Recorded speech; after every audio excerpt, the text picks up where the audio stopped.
Hola, muy buenas noches. Es un placer y un gusto poder encontrarnos una vez más aquí en nuestro tradicional estudio bíblico de los martes.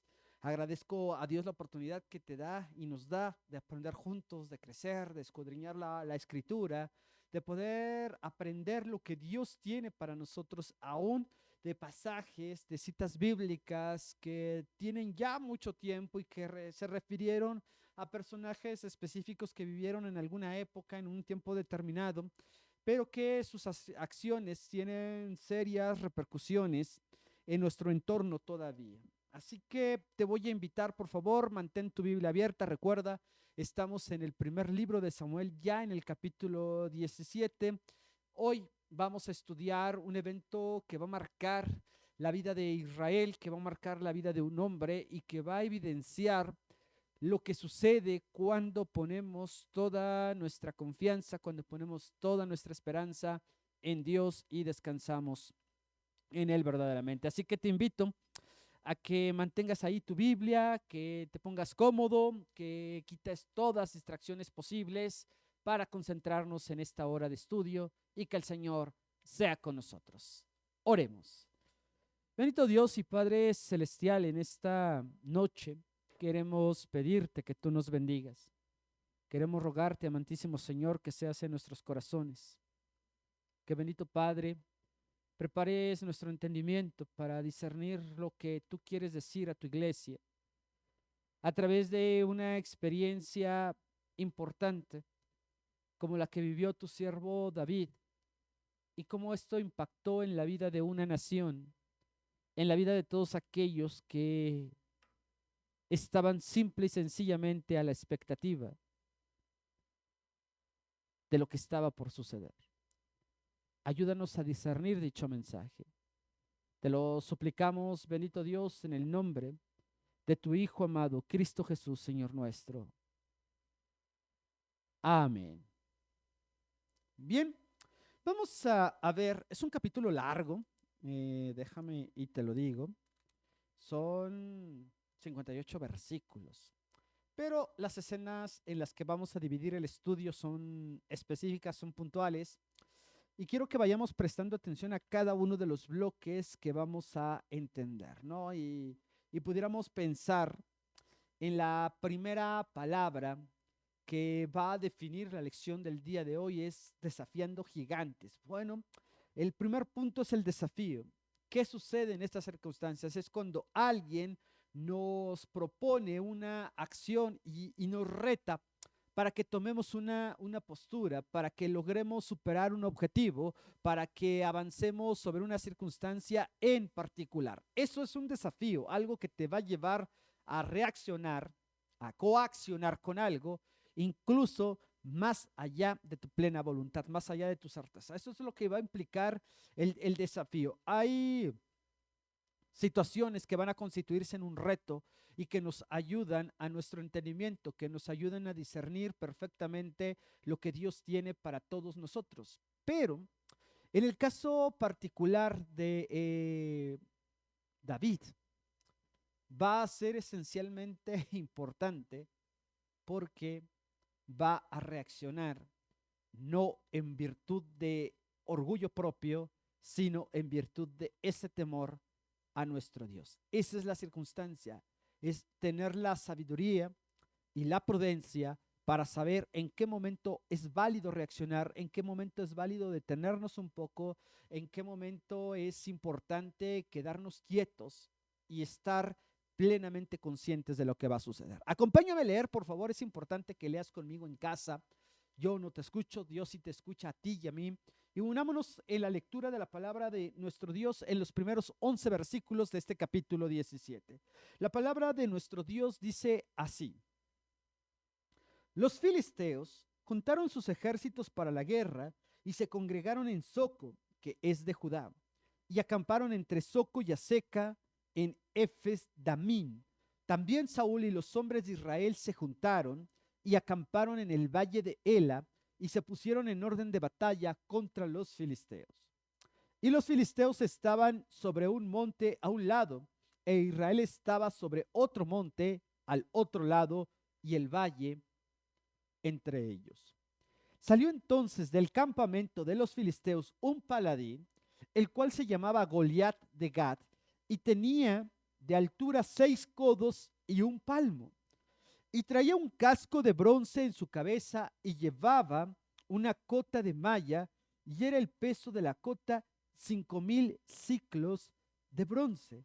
Sobre sus piernas traía grebas de bronce y jabalina de bronce entre sus hombros. El asta de su lanza era como un rodillo de telar, y tenía el hierro de su lanza 600 ciclos de hierro, e iba su escudero delante de él. Y se paró y dio voces a los escuadrones de Israel, diciéndoles: ¿para qué os habéis puesto en orden de batalla? ¿No soy yo el filisteo y vosotros los siervos de Saúl? Escoged de entre vosotros un hombre que venga contra mí. Si él pudiere pelear conmigo y me venciere, nosotros seremos vuestros siervos. Y si yo pudiere más que él y lo venciere, vosotros seréis nuestros siervos y nos serviréis. Y añadió el filisteo: hoy yo he desafiado al campamento de Israel, dame un hombre que pelee conmigo. Oyendo Saúl y todo Israel estas palabras del filisteo, se turbaron y tuvieron gran miedo. Varias cosas van a resaltar dentro de este primer bloque en lo que acabamos de leer, donde evidentemente las palabras que más resaltan son las palabras filisteo y la palabra servicio, servidumbre, esclavitud, si lo quieres llamar, o lo queremos traducir de esta manera. Una de las cosas que también debemos tomar en cuenta es lo que está sucediendo en la escena política, en la escena bélica en la que se encontraba Israel. Se nos dice literalmente el estilo de las batallas del tiempo antiguo, que los ejércitos acampaban siempre enfrente del otro. Nada que ver con las guerras de hoy en día, con las desventajas de muchas armas. Evidentemente todo tipo de guerra es mala, todo tipo de acción que corte la vida de una persona, evidentemente no es algo agradable. Pero hay momentos en los que Israel tuvo que aprender a diferenciar y entender que era necesario luchar por su vida, que era necesario tomar acción. Y lo único que ordena Saúl, su rey, aquella cabeza que debería darle dirección, aquella cabeza que debería dirigirlo a su pueblo, brindar confianza, brindar certidumbre, no lo estaba haciendo. Y es aquí donde es importante resaltar que una de las lecciones que también encontramos en la escritura es una definición clara de liderazgo. Es tener en claro que lo último que puedes hacer en tu posición como líder es minar la confianza del pueblo, es darles un mensaje verbal distinto al facial, distinto a la expresión. Aún recuerdo mucho dentro de esa enseñanza, para que puedas tener algo en claro de lo que está sucediendo, un poco una pequeña anécdota, cuando tu servidor era a un candidato al santo ministerio, es decir, la fase previa a la ordenación pastoral. Mi presbiterio Berea, tuvo a bien enviarme a la Sierra de Hidalgo.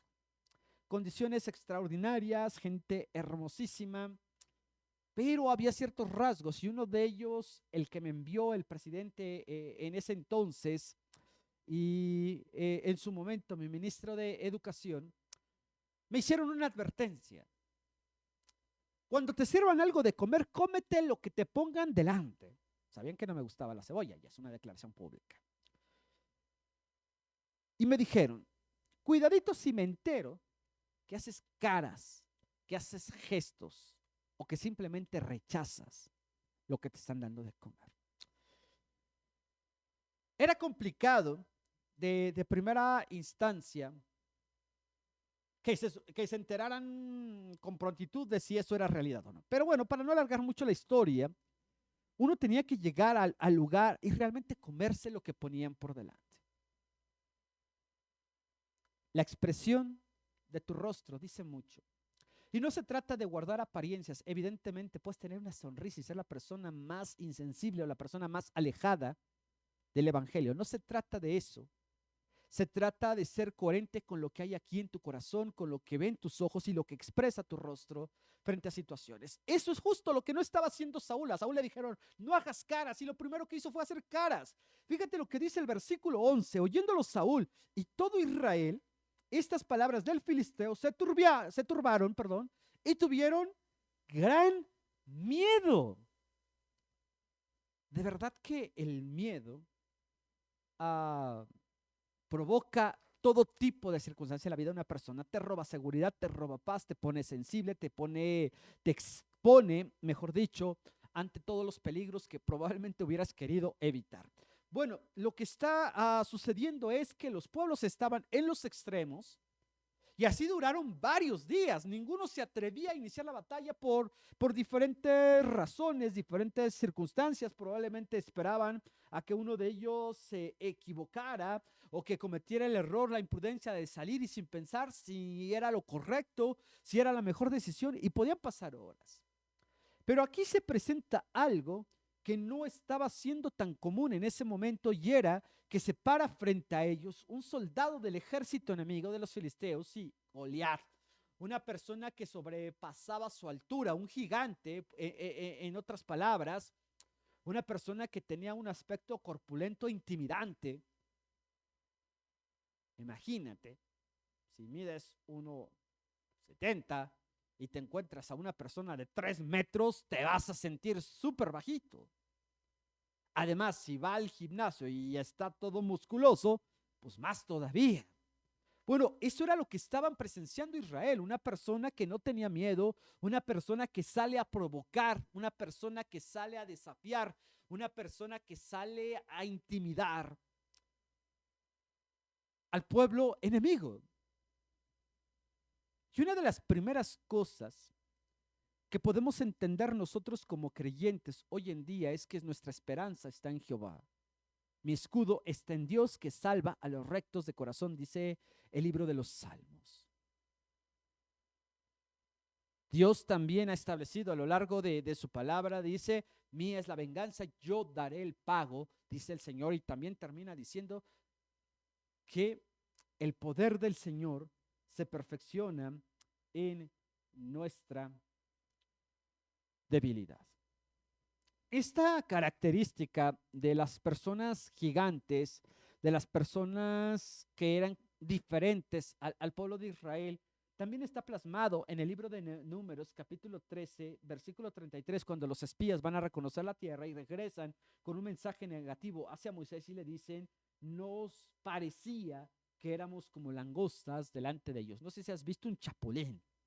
Bueno, de ese concepto sacaría el pueblo de Israel. Ahora estaban enfrentándose a un desafío que no tenía nada de prudente, que un desafío que no tenía mucho que hacer, sobre todo si Israel entendía que el que peleaba las batallas era Dios. El problema es que la cabeza, el problema es que el rey, el problema es que Saúl se había apartado de Dios, no consultaba al Señor, había relegado a Samuel, su profeta, su sacerdote que consultaba delante de Dios, y empezó a tomar decisiones sin temer al Señor, empezó a dirigir al pueblo de Dios sin tener un corazón integrado y consagrado del Señor. De verdad que es cosa sumamente compleja el hecho de tener que dirigir al pueblo de Dios y no estar consagrado, de tener que dirigir al pueblo de Dios y no tener respuestas bíblicas, de tener que dirigir al pueblo de Dios y mostrar miedo, mostrar incertidumbre. Es algo que como líder no puedes hacer, es algo que un anciano, que un diácono, que el pastor, principalmente el pastor, no puede hacer. No puede decir, ¿y ahora qué hacemos? ¿O cómo lo resolvemos? ¿O ustedes qué hubieran hecho? Como cierta pregunta en la política mexicana de hace algunos años. Bueno, pensemos nosotros en lo que está sucediendo. El desafío de Israel era una batalla perdida. No había en Israel una persona en el ejército con la suficiente fuerza, con la suficiente corpulencia para enfrentar a Goliat. Una persona que sobrepasaba, que llevaba un metal como bronce, hierro, que era extremadamente pesado. y no encontró rival. Otra de las costumbres también era que si no había un rival, el rey tenía que salir al frente. Saúl no era bajito, tal vez no alcanzaba la estatura de un Goliat, pero Saúl tenía la corpulencia física para sobresalir por encima del pueblo. ¿Sabes qué me llama la atención? Que es importante también, y es ahí donde como cristianos tenemos que enfocarnos y saber exactamente qué está sucediendo, es que Saúl no estaba ahí. Era saber, pastor, hasta el versículo 11, ¿de dónde sacas que Saúl no estaba ahí? Si Saúl hubiera estado ahí, el desafío, ¿para quién crees que iba a ir? Sí, claro, por supuesto, iba para el rey. Porque si un pueblo enemigo derrotaba al rey, se acababa la guerra. Entonces, Goliat intuye que el pueblo no tiene cabeza. Por eso habla al aire libre, por eso desafía a todos, por eso intimida a todos, de tal manera que Saúl se llena de miedo y transmite ese terror hacia su pueblo. Pero ¿sabes qué es curioso? Que Israel ganó batallas sin saber pelear. Que Israel ganó batallas sin tener experiencia en blandir espadas o en pelear con carros errados. Israel ganó batallas sin tener un ejército entrenado, forjado, preparado para cualquier enfrentamiento bélico. No, era el Señor el que peleaba. En Jericó fue el Señor el que derrotó a Jericó. A Jericó el Señor fue el que hizo que cayeran esos muros. El Señor fue el que derrotó a Jai, esta ciudad. El Señor fue el que derrotó a todos los ejércitos a los que se enfrentó Israel a lo largo de la conquista de la tierra prometida. Fue el Señor, no Israel, no la experiencia. Incluso el caso más emblemático que tenemos es lo que sucede con Gedeón, cuando el Señor lo manda a conquistar una nación, un pueblo, con tan solo 300 hombres a los madianitas. 300 hombres. Contra un ejército que era más numeroso, dice, tan numeroso como la arena del mar. Para que nos demos una idea de la magnitud que estamos encontrando en este punto. Ahora, si avanzamos en nuestra lectura, vamos ahora de los versículos 12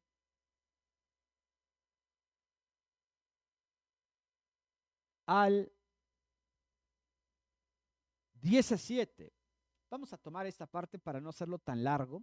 Vamos a buscar a leer del 12 al 17, estos 5 versículos que dicen así. Y David era hijo de aquel hombre efrateo de Belén de Judá, Isaí, cuyo nombre era Isaí, el cual tenía 8 hijos, y en el tiempo de Saúl este hombre era viejo y de gran edad entre los hombres. Y los 3 hijos mayores de Isaí habían ido para seguir a Saúl a la guerra, y los nombres de sus 3 hijos que habían ido a la guerra eran Eliab, el primogénito, el segundo, Abinadab, y el tercero, Sama.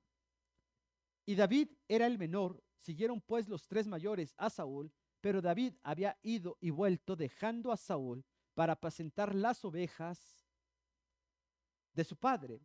Venía pues aquel filisteo por la mañana y por la tarde, y así lo hizo. Presta atención. Durante 40 días. Y dijo Isaí a David su hijo, toma ahora para tus hermanos un efa de este grano tostado y estos 10 panes y llévalos pronto al campamento a tus hermanos.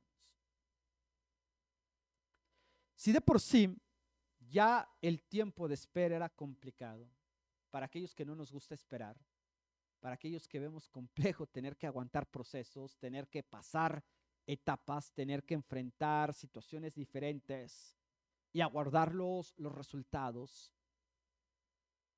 Ahora imagínate al pueblo de Israel parado frente a ese pueblo que es numeroso, que tiene más valentía, que tiene mayor determinación y que tiene alguien que hablaba demasiado, tanto que intimidaba. Y de tu lado, tu rey no estaba ahí, tu rey estaba aterrorizado, atemorizado. Israel solamente le quedaba pararse, escuchar y no hacer nada. Eso era lo que pasaba. Hay muchas veces en la vida que los problemas están ahí, que las tentaciones están ahí, que están insistiendo, que están persistiendo a tratar de hacernos tropezar o de caer. Y nosotros estamos ahí estáticos, como que esperando que de la noche a la mañana las cosas cambien, que con simplemente cerrar los ojos desaparecen todos los problemas. Y no es así. El Señor le había dicho a uno de sus líderes, Josué particularmente, mira que te mando que te esfuerces y seas muy valiente. Y esto nada tiene que ver con el dicho de ayúdate que yo te ayudaré. Eso no es bíblico y no es una paráfrasis de ello. Pero el Señor había exigido un comportamiento, una entrega, una dedicación de parte de Josué en su momento. Una situación que Saúl evidentemente no tenía y no quería hacer en su vida.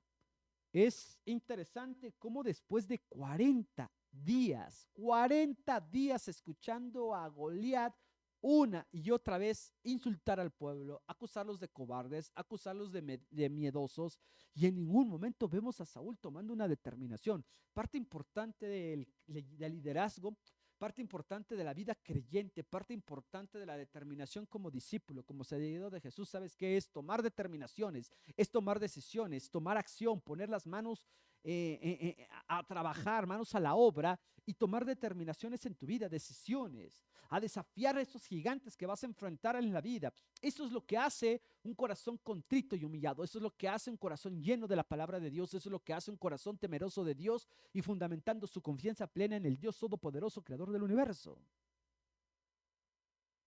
Pero evidentemente si no tienes una comunión con Dios, esto no va a ser sencillo.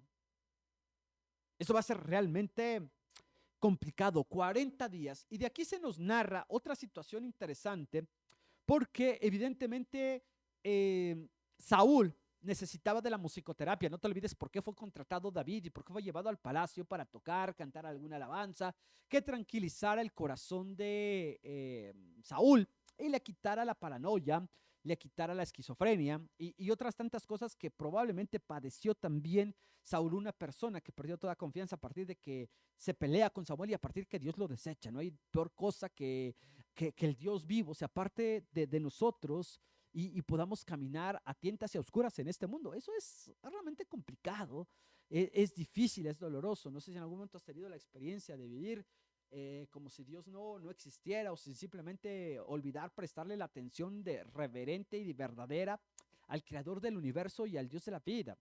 Pero de pronto las circunstancias hacen que visualmente tengamos esa escena en mente, que distraigamos nuestra atención, que dejemos de buscar al Señor, que dejemos de confiar en Él. Y entonces esto hace que la incertidumbre se apodera de nosotros. Israel estaba en esa batalla de 40 días y en algún momento se vuelve a meter en la historia David. Deja a Saúl y probablemente por la guerra se fue a cuidar sus ovejas. Seguramente David disfrutaba más ese trabajo que estar con Saúl, una persona colérica, una persona, híjole, insensible, voluble y con otras características que podríamos atribuirle a Saúl en este tiempo. Y en un momento se nos dice que ya Isaí es mayor, ha pasado más tiempo, el papá de David, y al pasar 40 días se preocupa por sus 3 hijos y le dice a David, ve y llévales comida, ve y si están vivos y ve y dime cómo están. Ahora, si nosotros entendemos esto y seguimos avanzando, vamos ahora sí del versículo 18 al 31. La palabra del Señor dice, y estos 10 quesos de leche los llevarás al jefe de los 1000 y mira si tus hermanos están buenos y toma prendas de ellos. Y Saúl y ellos y todos los de Israel estaban en el valle de Ela peleando contra los filisteos. No sé exactamente a qué le están llamando peleando, pero dice, se levantó pues David de mañana y dejando las ovejas al cuidado de un guarda, se fue con su carga como Isaí le había mandado y llegó al campamento cuando el ejército salía en orden de batalla y daba el grito de combate y se pusieron en orden de batalla Israel y los filisteos, ejército frente a ejército. Entonces David dejó su carga en mano del que guardaba el bagaje y corrió al ejército y cuando llegó preguntó por sus hermanos si estaban bien. Mientras él hablaba con ellos, he aquí que aquel paladín que se ponía en medio de los dos campamentos, que se llamaba Goliat, el filisteo de Gad, salió de entre las filas de los filisteos y habló las mismas palabras y las oyó David. Y todos los varones de Israel que veían aquel hombre huían de su presencia y tenían gran temor. Y cada uno de los de Israel decía: ¿no habéis visto aquel hombre que ha salido? Él se adelanta para provocar a Israel. Al que venciere, el rey le enriquecerá con grandes riquezas y le dará su hija y eximirá de tributos a la casa de su padre en Israel. Entonces habló David a los que estaban junto a él diciendo: ¿qué harán al hombre que venciere a este filisteo y quitare el oprobio de Israel? Porque ¿quién es este filisteo incircunciso para que provoque a los escuadrones del Dios viviente? Y el pueblo le respondió las mismas palabras diciendo: así se hará al hombre que le venciere. Y oyéndole hablar Eliab su hermano mayor con aquellos hombres, se encendió en ira contra David y dijo: ¿para qué has descendido acá? ¿Y a quién has dejado aquellas pocas ovejas en el desierto? Yo conozco tu soberbia y la malicia de tu corazón, que para ver la batalla has venido. David respondió: ¿qué he hecho yo ahora? ¿No es esto mero hablar? Y apartándose de él hacia otros, preguntó de igual manera y le dio al pueblo la misma respuesta de antes. Fueron oídas las palabras que David había dicho y las refirieron a Saúl, y él lo hizo venir. Podemos seguir clamando, podemos seguir sufriendo, podemos seguir quejándonos y amargamente sobre la vida, sobre nuestro entorno, sobre las circunstancias, y nada va a cambiar.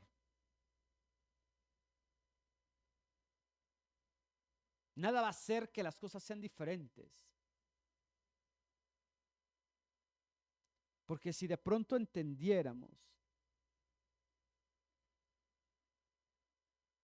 que tenemos que tomar medidas para cambiar esas circunstancias, podemos ver la grandeza del Dios en el que nosotros creemos. Muchas cosas pasaron en esta historia, en este bloque que acabamos de leer.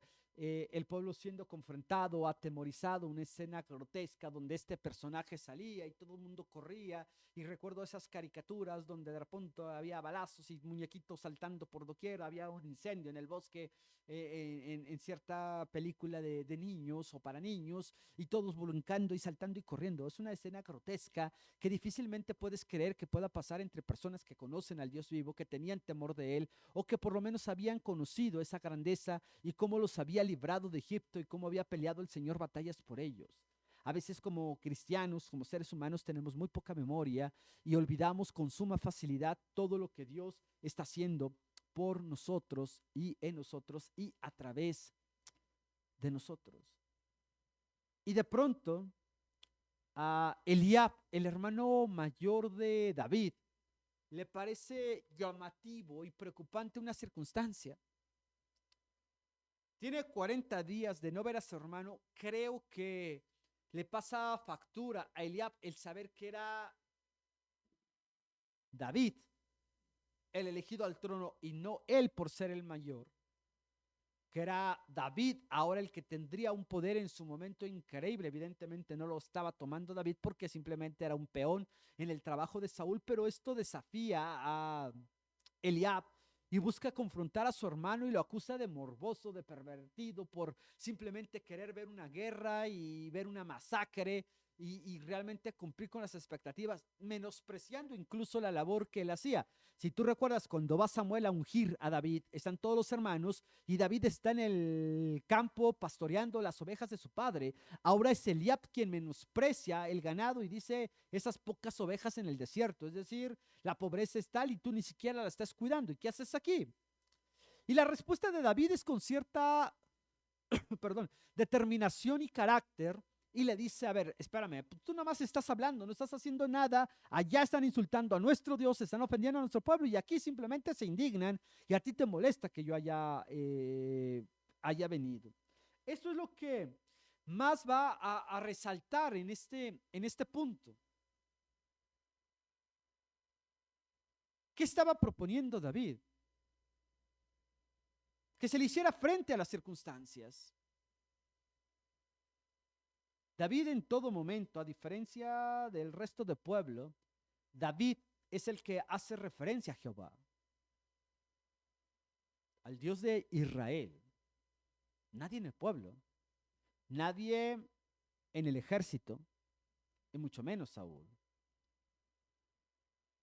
Es de repente incomprensible todo esto que está sucediendo, de tal manera que la acción de David por sí misma ya empieza a causar incertidumbre, por lo menos a un par de grupos totalmente diferentes les dice, hey, ¿qué está pasando? Y le refieren, al que venciere Saúl le va a perdonar impuestos, al que venciere le va a dar a su hija, al que venciere le va a dar honra, le va a dar fama. No sé más si en un intento de sobornar a Saúl y evitar verse mal y decir, yo estoy ofreciendo una recompensa, ya estoy haciendo lo que me toca. No, la tarea de Saúl no era ofrecer recompensas, la tarea de Saúl era ofrecer opciones, era liderar al pueblo, es confiar en la victoria, es saber que Dios iba a intervenir en su vida. Y eso es lo que hoy necesitamos recordarnos a nosotros mismos, que el Señor nos ha puesto para hacer luz, el Señor nos ha puesto para hacer sal, cambiar e impactar el entorno, el mundo en el que nosotros vivimos. Eso es fe. Es vivir acorde a un mensaje divino, es apropiarnos seriamente de todas esas promesas. Así que quiero que pienses por un momento cómo es que esto cambia la perspectiva. Incluso hay personas que estaban a la expectativa y escuchan a David preguntar lo que nadie se había preguntado en 40 días. Todo mundo viendo una necesidad y nadie haciendo nada. Todo mundo sabiendo que las cosas no estaban bien y nadie haciendo nada, ni buscando a Dios, ni tratando de decir, vamos a hacer algo, vamos a clamar al Señor. No, el pueblo estático, el pueblo a la incertidumbre, y te aseguro, no lo sé, pero si hubiese habido latinos ahí, si hubiese habido mexicanos particularmente, más de uno hubiera estado murmurando en contra de Saúl, más de uno hubiera estado murmurando en contra de los generales, de los capitanes, del rango que tiene cada persona dentro del ejército. Eso hubiera pasado. Es cuando empiezas a prestar atención a ciertos detalles y lejos de aportar, simplemente estás a la expectativa de que alguien más solucione las cosas. Hay una alabanza sumamente retro para tener un poquito más de la idea de esta canción, de un grupo cristiano, de creyentes evidentemente, que tenían la función de cantar. La característica no funciona, la característica de cantar a capela, es decir, con la pura voz y con la boca y al cerrar labios y abrirlos, producir cierto tipo de sonidos, ¿no? Ese era el grupo y de ahí su nombre, el grupo se llamaba a capela.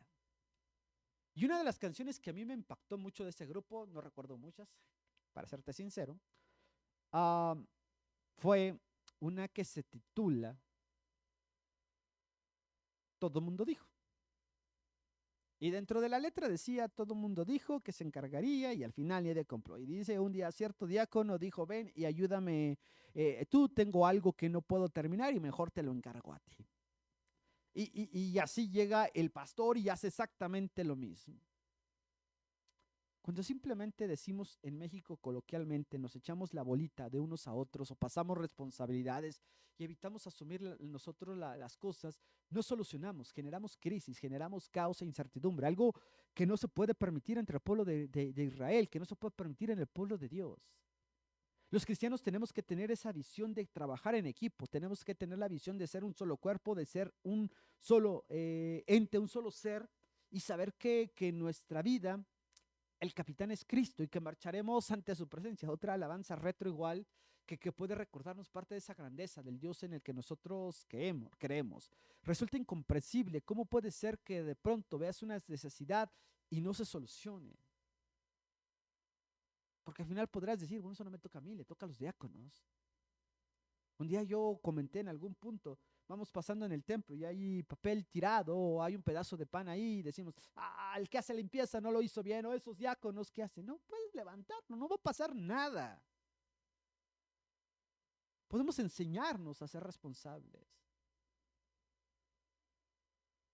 Si ves que hay una puerta mal abierta, mal cerrada, bueno, vas y la cierras. Si ves que en la llave hay gotas, hay un gotero en la llave, vas y aprietas. Si ves que no hay papel en el sanitario, vas y lo colocas. Si ves que alguien no tiene una Biblia, vas y les prestas una Biblia o les ayudas a buscar la Biblia, saludas. Es decir, hacemos algo y no simplemente estar a la expectativa de que las cosas cambien por sí solas, porque tienen que cambiar. No, como cristianos tenemos que entender, estamos frente a Dios, nuestro capitán es Cristo, tenemos que seguir a nuestro capitán.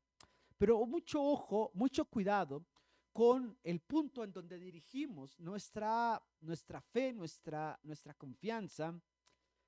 Aquí resulta algo claro. El pueblo de Israel estaba siguiendo a Saúl, no estaba siguiendo a Dios. Y de pronto nos encontramos a personas dentro de una iglesia siguiendo hombres. Si está el líder carismático, entonces sí se puede poner, va a estar en onda la cosa y va a estar mejor y va a estar organizado. Si no está, uy, no, no va a salir. Y estamos en una iglesia porque el pastor predica bonito, porque el pastor es muy dulce, porque el pastor es muy sonriente, y de repente ya no estoy en la iglesia porque ese pastor se fue, o porque creemos que lo corrieron, o porque simple y sencillamente se cambió de lugar. Bueno, si estamos por cualquiera de esas razones, no estamos por Dios. El pueblo de Israel no estaba por Saúl, estaba por Dios. Pero aún dentro de ese mismo entorno, ven distorsionada su realidad y se olvidan de lo que Dios realmente estaba haciendo en su vida. Vamos ahora a avanzar un poco más y vamos a ver ahora los versículos 32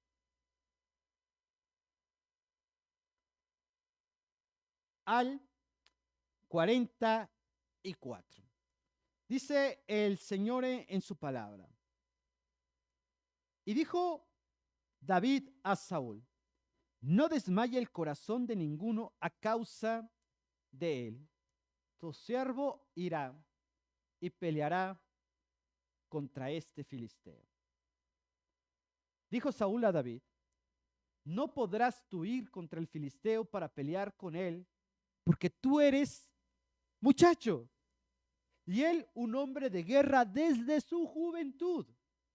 David respondió a Saúl, tu siervo era pastor de las ovejas de su padre, y cuando venía un león o un oso y tomaba algún cordero de la manada, salía yo tras él y lo hería y lo libraba de su boca, y si se levantaba contra mí, yo le echaba mano de la quijada y lo hería y lo mataba. Fuese león, fuese oso, tu siervo lo mataba. Y este filisteo incircunciso será como uno de ellos, porque ha provocado al ejército del Dios viviente.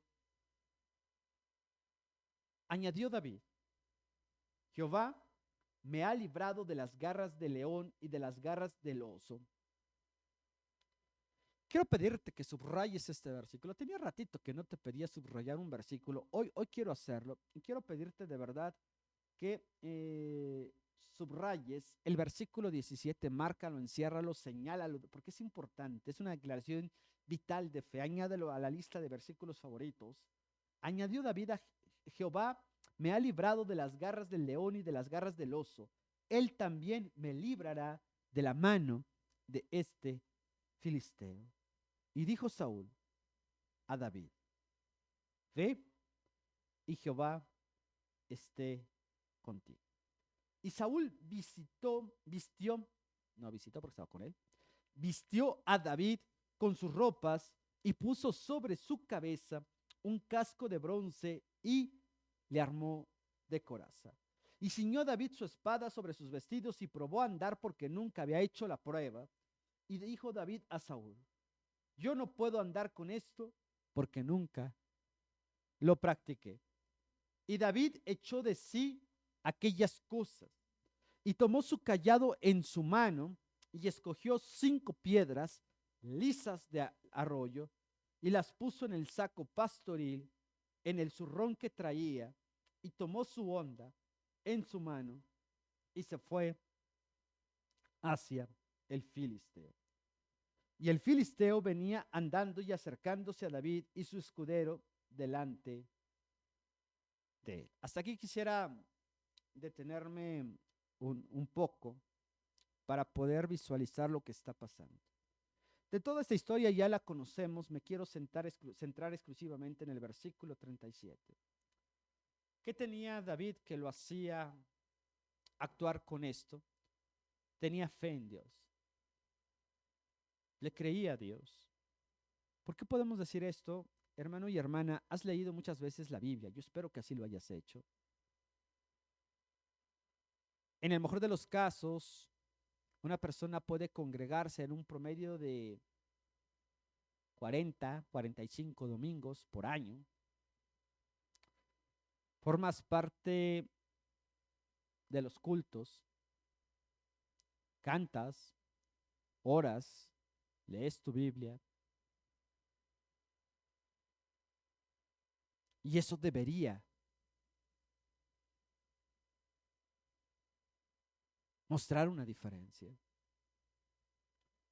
No, no estoy hablando de que esto te haga cristiano, de que esto te haga espiritual. Evidentemente no, no me refiero a eso. Me refiero a tener ese tacto y esa experiencia para saber que sin importar qué pase, puedes confiar en Dios. Si tú me preguntaras en este momento, en algún momento de mi vida, si tengo la certeza de qué va a pasar el día de mañana, mi respuesta va a ser, yo no la tengo. La tiene Dios. Y creo que todos y cada uno de nosotros hemos pasado por experiencias como las que vivió David y podríamos declarar, si Dios me libró de esta enfermedad, si Dios me libró de un accidente, si Dios me libró del infierno, ¿qué puede hacerme ahora esto? Eso es fe, eso es confianza. Y es lo que podemos retomar de esta historia.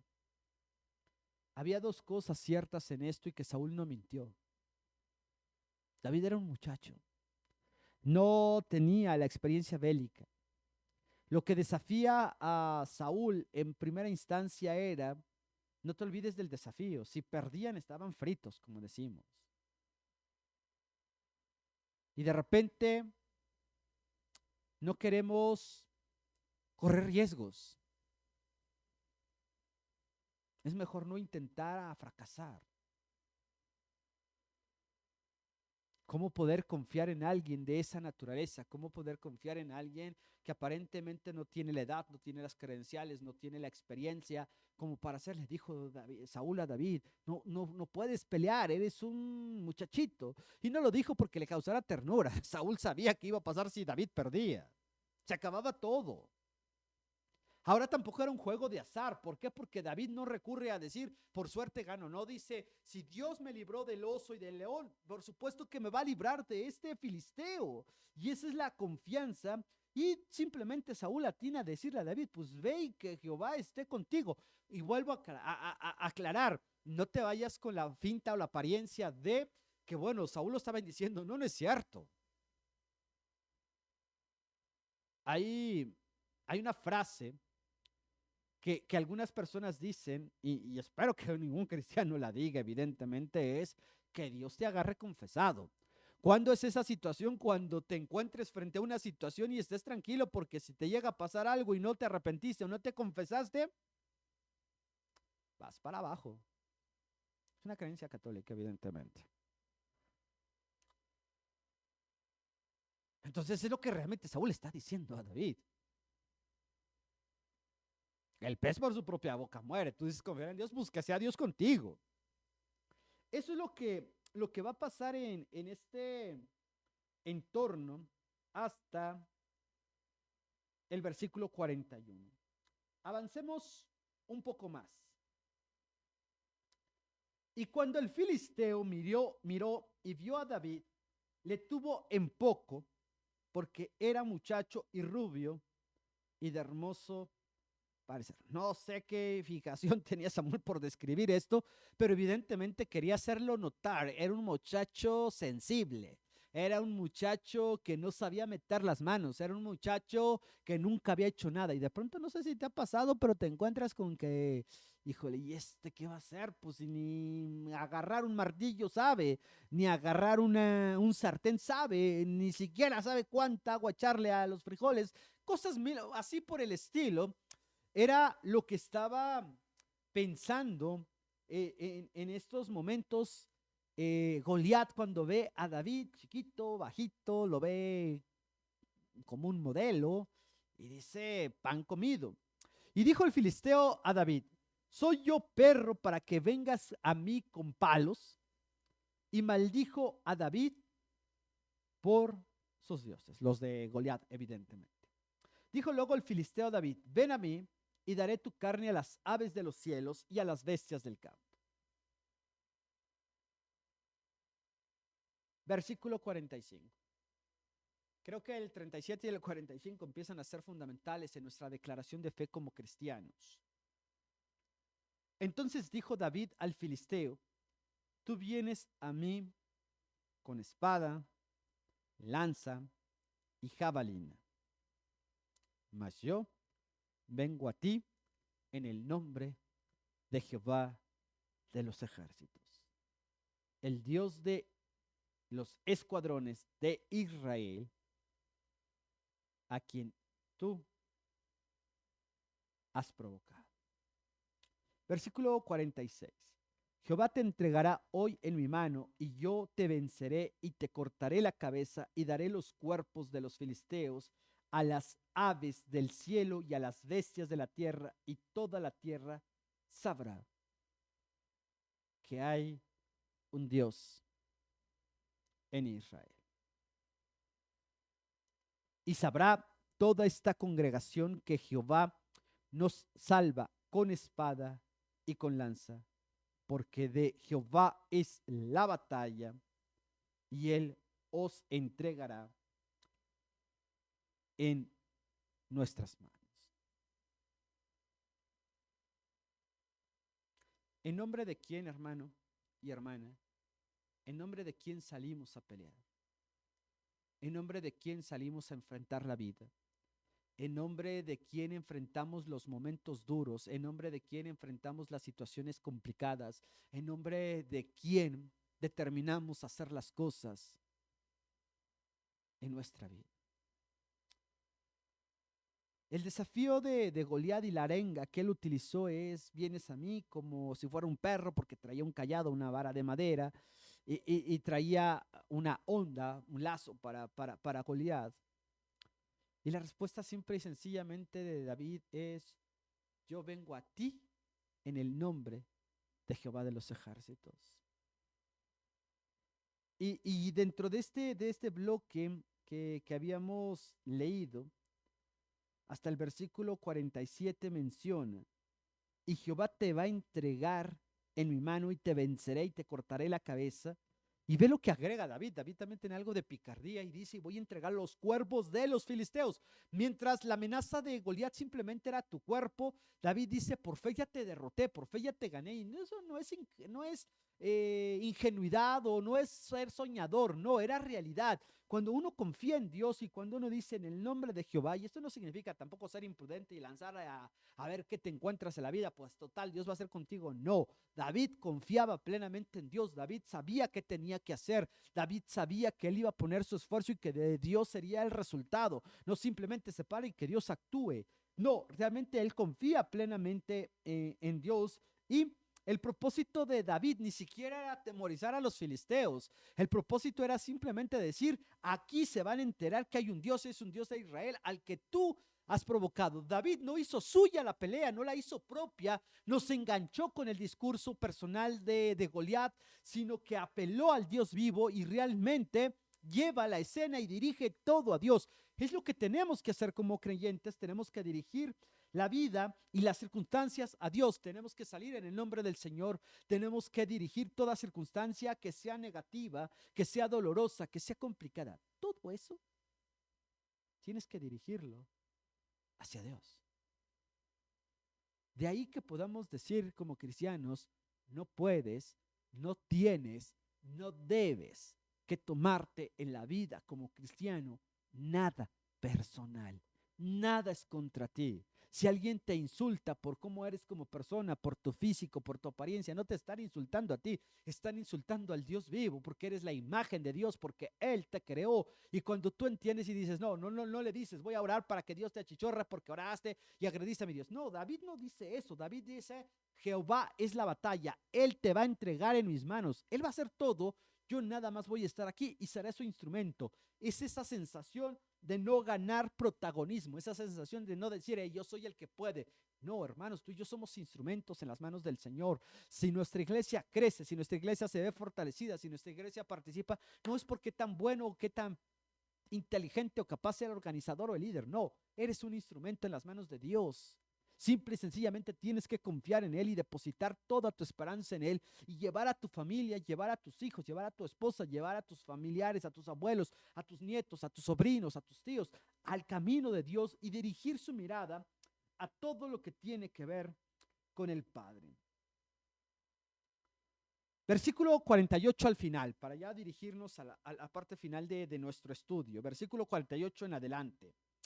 Y aconteció que cuando el filisteo se levantó y echó a andar para ir al encuentro de David, David se dio prisa y corrió a la línea de batalla contra el filisteo.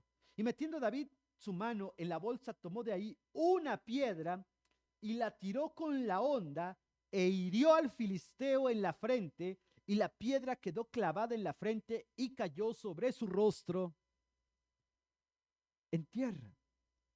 Así venció David al filisteo con honda y piedra e hirió al filisteo y lo mató sin tener David espada en su mano.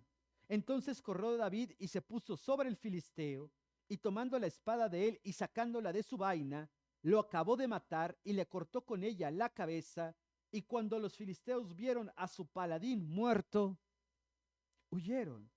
Levantándose luego los de Israel y los de Judá gritaron y siguieron a los filisteos hasta llegar al valle y hasta las puertas de Crón, y cayeron los heridos de los filisteos por el camino de Saharaim hasta Gad y Ecrón, y volvieron los hijos de los de Israel de seguir tras los filisteos y saquearon su campamento. Y David tomó la cabeza del filisteo y la trajo a Jerusalén, pero las armas de él las puso en su tienda. Y cuando Saúl vio a David que salía a encontrarse con el filisteo, dijo a Abner, general del ejército: Abner, ¿de quién es hijo ese joven? Y Abner respondió: vive tu alma, oh rey, que no lo sé. Y el rey dijo: pregunta de quién es hijo ese joven. Y cuando David volvía de matar al filisteo, Abner lo tomó, lo llevó delante de Saúl, teniendo David la cabeza del filisteo en su mano, y le dijo Saúl: muchacho, ¿de quién eres hijo? Y David respondió: yo soy hijo de tu siervo Isaí de Belén. No, no leíste mal. David conocía a Saúl de tiempo, pero no te olvides que, que Saúl tenía un problema severo y Saúl había caído en una especie de depresión y de pronto padeció alguna especie de demencia. No sé si llamarle algo parecido al Alzheimer, que hace que se pierdan ciertos conductos mentales y recuerdos vívidos de una persona. No lo sé, no estoy diciendo eso, no hay una evidencia clara, pero es triste para una persona como Saúl, y creo que deberíamos contemplarlo de esa manera. Es triste que en la mayor victoria que pudo haber contemplado Saúl, no estaba consciente y no pudo disfrutarlo. No pudo ver esa grandeza que el Señor había preparado y en el cual David por fe actúa, David por fe se mueve, David por fe vence y atribuye siempre toda la victoria a Dios en todo momento y en cada instante de su vida. Y encontramos que simple y sencillamente Saúl, en medio de su locura, en medio de su dolor, en medio de el caos en el que estaba viviendo, no pudo contemplarlo.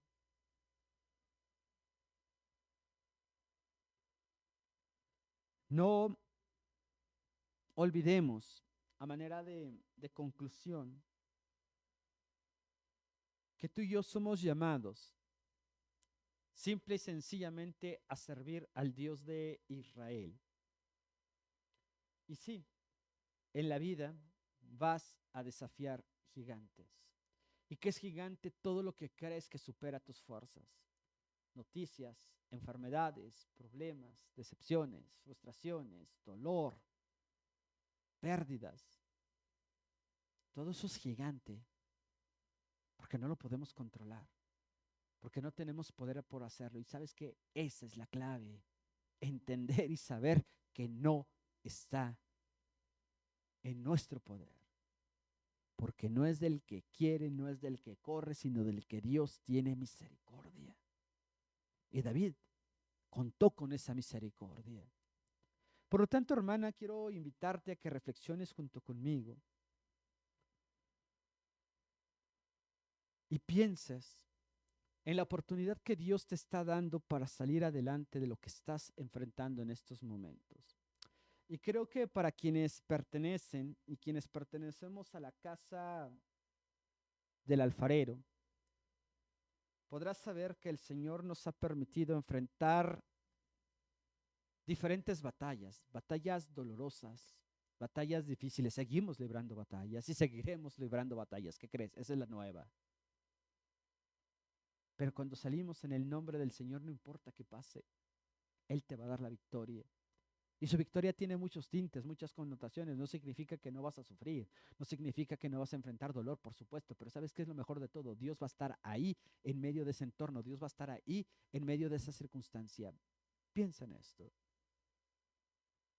O tomas la posición estática y esperas que alguien más resuelva, o simplemente te pones en las manos del Señor y sales a pelear la batalla. No esperas que la vida te arrolle, no esperes a que los problemas te alcancen. Acude al Señor y enfrenta las circunstancias en el nombre de Jehová de los ejércitos. Quiero agradecerle a nuestro Dios, hermanos, por la oportunidad que nos ha dado esta noche de estudiar su palabra, de poder avanzar en un pasaje, en un capítulo que fue amplio por el número de versículos, pero que se centra, te los dejo de tarea, repásalos, versículos 37, versículos 45, 46 y 47, donde te va a hablar Dios acerca de la grandeza, te va a hablar de su poder, de que Él es el que toma el control de la vida. Y te voy a invitar a que también en casa leas y repases primero de Samuel, capítulo 18. El nacimiento de una amistad extraordinaria, de una amistad a prueba de todo, de un desafío ante las incredulidades del mundo y ante las circunstancias complejas que nos toca vivir. Tarea, sí, primero de Samuel, capítulo 18. Te voy a invitar a que inclines tu rostro. Vamos a darle gracias al Señor por esta oportunidad maravillosa que nos ha dado de estudiar su palabra, de ver algunos detalles que nos pueden ayudar a ser relevantes, a no permanecer estáticos, a tomar la iniciativa, a confiar en Dios, a salir en su nombre y dejar que Él haga y simplemente caminar en pos de Él, estando dispuesto a desafiar al gigante que atenta contra tu vida espiritual. Oremos. Bendito Dios y Padre Celestial, queremos darte las gracias por tu gran amor y misericordia. Gracias por la oportunidad que nos has dado de estudiar tu palabra en esta hora. Queremos pedirte que tú nos bendigas, que reafirmes esa fe en nuestros corazones. Tuyas son las batallas, tuya es nuestra vida. Confiamos en ti, te seguimos en nuestra vida. Tú eres nuestro pastor, tú eres nuestro capitán, tú eres a quien seguimos y servimos, bendito Dios. En el nombre de tu Hijo amado Cristo Jesús. Amén. Que el Señor te bendiga, te mando un fuerte, fuerte abrazo, de verdad, disfruta mucho esta noche, disfruta tu familia, agradecele a Dios por el exceso de trabajo que tuviste, agradecele a Dios por el clima que ha estado tremendo en estos días, agradecele a Dios aún en medio de la enfermedad, agradecele porque está contigo. Dile a tu familia que la amas, no te canses de decírselos todos los días, un día no va a poder ser posible eso, pero ¿sabes qué es más importante? Muéstraselos, muéstrales que les amas confiando en el Dios de Israel, confiando en el Dios Todopoderoso y sabiendo que Dios es con nosotros. Que el Señor te bendiga. Bonita noche.